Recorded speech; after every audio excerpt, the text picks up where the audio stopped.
on pages 10 through 12 are our standards of conduct.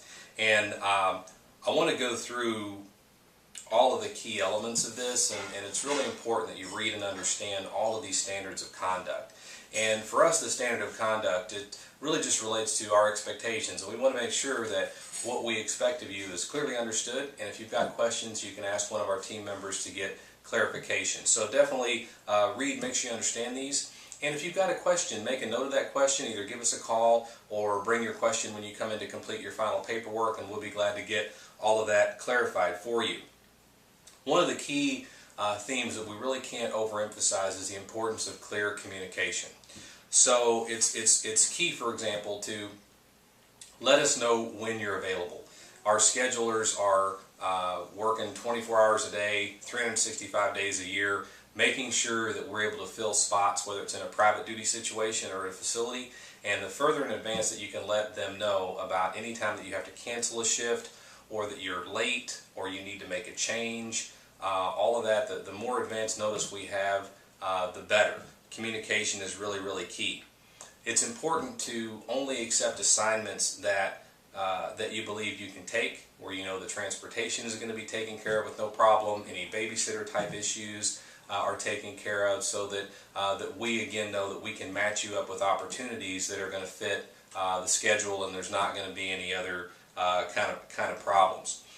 Again, we really would we prefer at least 2 hours notice if there's a cancellation or you can't make it, or you're going to be late. But the more advanced notice you give us, the better. So as soon as you find out that you're not able to make a shift, definitely let us know.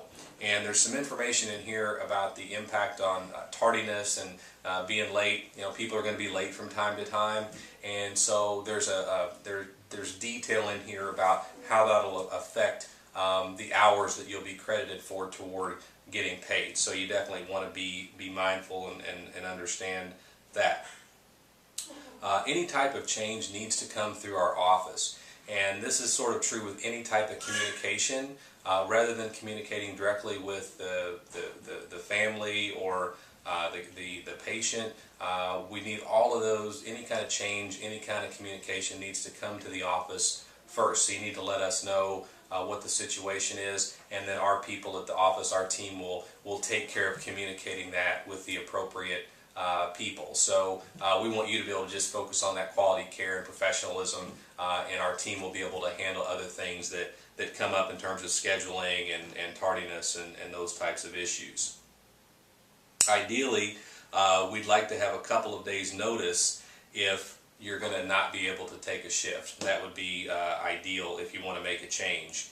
And just, again, clearly communicate with us anything that's changing in your schedule.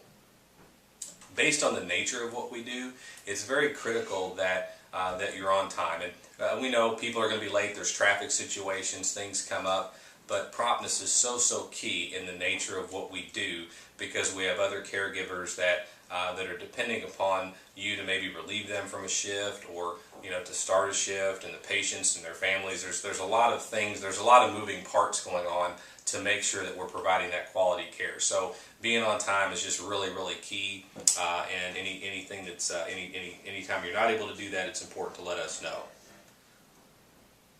It's also critical when you're on site that there aren't visitors from friends or family or anything like that coming by to visit you, because of HIPAA privacy laws. It's important that even with our family, we're not communicating information about the people that we're seeing and the patients that we're working with. So we shouldn't have people visiting us on site.